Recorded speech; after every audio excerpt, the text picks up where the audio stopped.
Donald Trump is having a meltdown this morning as Ukrainian President Zelensky is standing up to Donald Trump and not submitting. Donald Trump making this post on his social media platform, calling Zelensky, quote, a dictator who better move fast or he is not going to have a country left.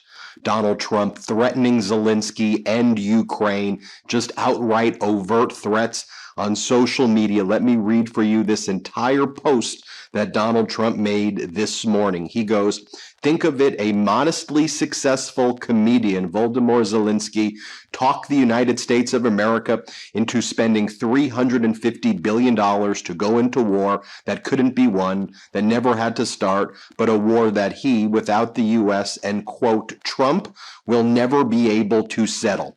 Just pause right there. What a despicable, dastardly thing to say right there, as though Zelensky scammed the U.S. No, Donald. Russia unlawfully invaded Ukraine, and Russia and Putin want to take over Europe, and they also want to crush the United States. I know you're Putin's puppet, but Putin and Russia want to destroy the United States of America and all of Europe, and we do not want to be part of Russia, unlike you. Trump goes on to say, the United States has spent $200 billion more than Europe, and Europe's money is guaranteed, while the United States will get nothing back. Pause right there. We'll get nothing back. Do you understand the United States' place in the world? Also, Donald Trump's numbers are never accurate. Why didn't sleepy Joe Biden demand equalization in that this war is far more important to Europe than it is to us? We have a big, beautiful ocean as separation. On top of this, Zelensky admits that half of the money we sent him is, quote, missing. Pause right there. There's a reason earlier today that Zelensky said that Donald Trump is literally living in Russian disinformation echo chambers. And by the way, I think Zelensky is being diplomatic there. Donald Trump is the Russian disinformation echo chamber as the main purveyor and spreader of these lies that are all lies. Zelensky never said that at all. But let me keep on reading. It goes on to say, he refuses to have elections, is very low in Ukrainian polls, and the only thing he was good at was playing Biden, quote, like a fiddle. Just pause right there. His polling number is lower than it was at the start of the war. Zelensky still polls above 50%. Donald Trump yesterday during a press conference while Trump was vacationing at Mar-a-Lago, Trump said Zelensky's approval rating was 4%. Which is entirely false. Also, the talking point that Ukraine needs to hold elections before there is any negotiations or peace talks to happen, that is a Russia talking point as well. Donald Trump just taking the Russia talking point directly from Vladimir Putin. He goes on top of this, and then he says, a dictator without elections, Zelensky better move fast, or he's not going to have a country left. In the meantime, we are successfully negotiating an end to the war with Russia, something all admit only, quote, Trump and the Trump administration can do, and he randomly capitalizes Trump and puts it in quotes because he's a sick, disgusting, psychopathic, malignant narcissist who refers to himself like that. Biden never tried, which is false. Europe has failed to bring peace, and Zelensky probably wants to keep the, quote, gravy train going. I love Ukraine, but Zelensky has done a terrible job. His country is shattered, and millions have unnecessarily died, and so it continues. What a traitorous and despicable statement this morning to be made by the leader of the United States. Shame on Donald Trump and all of you spineless, cowardly Republicans who went there to Munich, who shook Zelensky's hand and said, we've got your back, while still being complicit and supporting this wacko authoritarian wannabe regime here, the authoritarian regime that looks up to Putin here in the United States. Let me just share with you what Zelensky said over the past 24 to 48 hours when he was asked why he didn't sign a contract that the Trump administration put in front of him without any security guarantees at all, demanding that Zelensky provide all of the Ukrainian rare earth materials and minerals to the United States with no guarantees in return. Just sign on the dotted line, Zelensky. What Donald Trump was trying to do was a shakedown so Trump and Putin can split the plunders of Ukraine and create a Russia-centric world order. Here's what Putin said. Let's play it. The problem with what they presented. What was the issue with what the Americans showed you yesterday?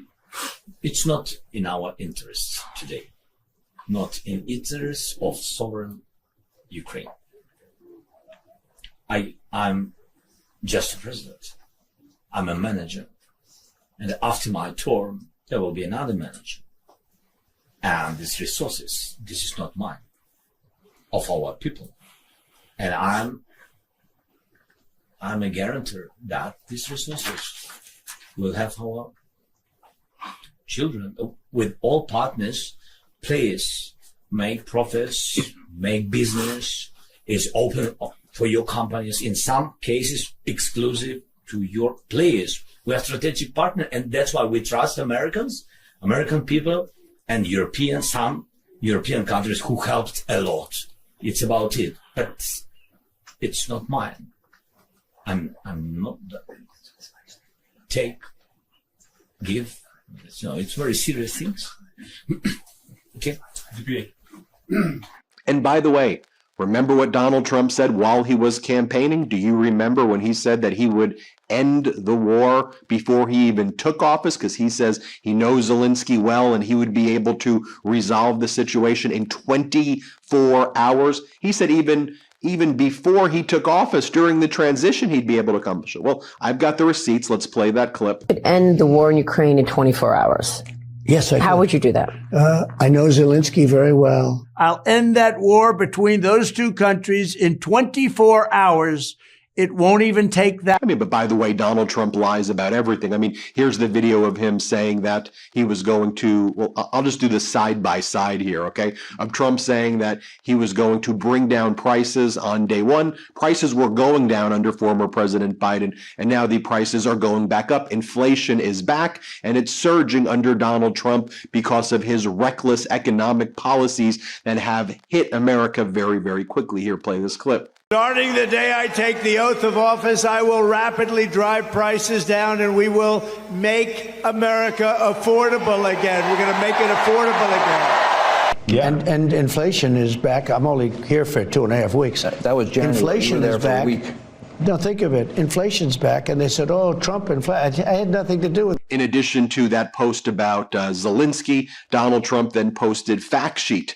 President Donald J. Trump reins in independent agencies to restore a government that answers to the American people. What Donald Trump is referring to is he signed an authoritarian, unlawful executive order yesterday while vacationing as well in Palm Beach. That according to this executive order, the only person who can tell an agency what the law is, it's not judges, it's not the agency's own expertise, that Donald Trump declares whatever the law is for all agencies, and that he has the direct control, and that everybody, whether you're the SEC, whether you're the FCC, whether you're the FEC, whether you're the FTC, whatever the agency is, you now report directly to the Office of Management and Budget, Russ Vought, the author of Project 2025, who reports directly to Donald Trump. These agencies in the past had been independent agencies that pursue their independent policies,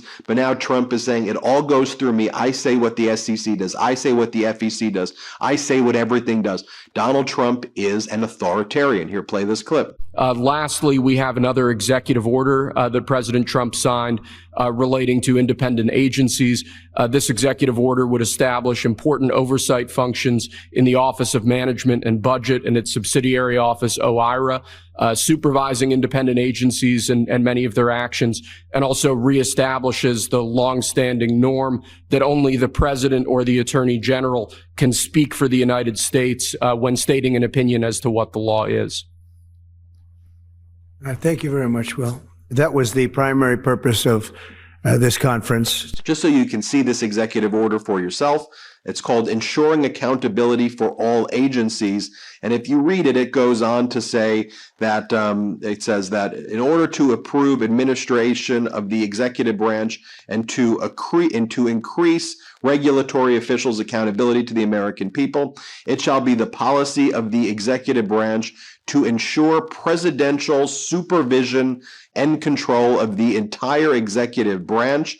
Moreover, all executive departments and agencies, including so-called independent agencies, shall submit for review all proposed and final significant regulatory actions to the Office of Information Regulatory Affairs within the Executive Office of the President before publication.